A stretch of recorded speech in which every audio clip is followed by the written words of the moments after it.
ஜனங்களே பாருங்கள் ஜனங்களே, இங்கே பாருங்கள், ஒரு அற்புதமான மீன் தலை.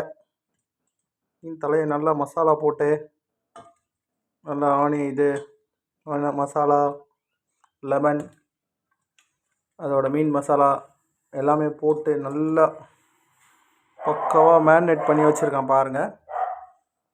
இது இப்போ தான் புதுசாக பிடிச்சிட்டு வந்தது. அப்படியே உயிரோடு இருந்தது. இப்போ பாருங்கள், நான் உங்களுக்கு இது எப்படின்றது காட்டுறேன். பாருங்கள், இதில் கடாயில் எண்ணெய் ஊற்றியாச்சு. ஸோ இந்த மாதிரி தோசைக்கல்லையே பிடிச்சிக்கலாம், சூப்பராக வரும்.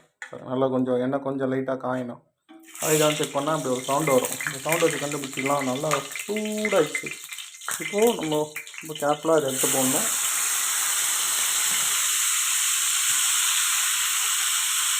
இங்கே பாருங்கள், பயங்கரமாக தெரிக்கிறானே, ரொம்ப கோக்கரனாக இருப்பானே.